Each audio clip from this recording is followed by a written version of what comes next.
অনেক দিন ধরে শুকটির বড়া খাই না, আজ ভাবলাম শুকটির বড়া বানিয়ে নিব। আসসালামু আলাইকুম, কেমন আছেন সবাই? শুকটির বড়ার জন্য পেঁয়াজ রসুন এখন কেটে নিব। শুকটির বড়ার মধ্যে পেঁয়াজ রসুনটা একটু বেশি লাগে। আজ আমি 3টা শুকটি বেটে বড়া বানাবো। পেঁয়াজ রসুনের খোসা ছাড়ানো হয়ে গেছে, এখন মরিচ বেছে নিব।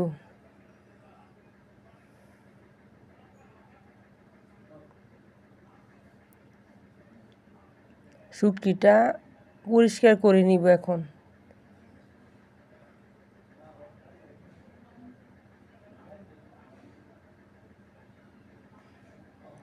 আগে শিলপাটায় শুটকিটা বেটে নিব।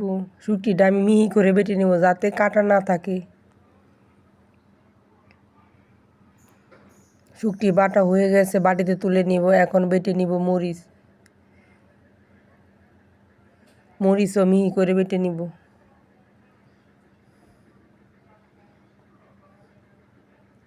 শুকনা মরিচ বাটা হয়ে গেছে, এর মধ্যে দিয়ে দিব পেঁয়াজ রসুনটা শুকনা মরিচের সাথে বেটে নিব।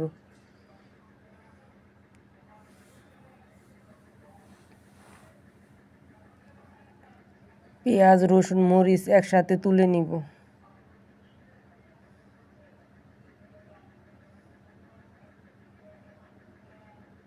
কড়াইয়ের মধ্যে দিয়ে দিব সয়াবিন তেল, এর মধ্যে শুকটি বাটা মরিচ বাটাটা একসাথে দিয়ে দিব একটু লবণ, একটু হলুদের গুঁড়া দিয়ে শুকটির ভাজিটা করে নিব। শুকটির ভাজিটা হয়ে গেছে, এখন ক্ষেত থেকে লাউ পাতা ছিঁড়ে আনব। আজ আমি শুকটির বড়া লাউ পাতা দিয়ে বানাবো। লাউ পাতা ছিঁড়া হয়ে গেছে, এখন লাউ পাতাটা ধুয়ে শুকটির ইয়াগুলি দিয়ে দিব।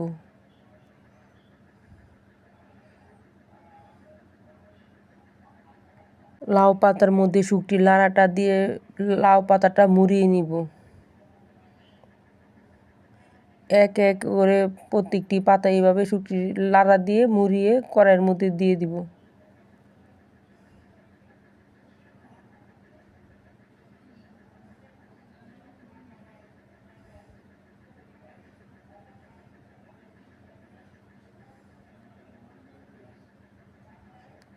চুলার মধ্যে এখন দিয়ে দিব কড়াইটা চারদিক দিয়ে দিব সয়াবিন তেল একটুই দিব।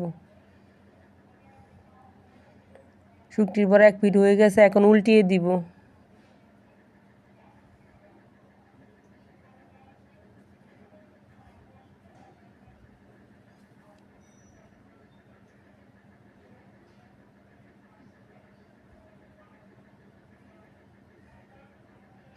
শুকটির বড়া হয়ে গেছে, এখন নামিয়ে নিব।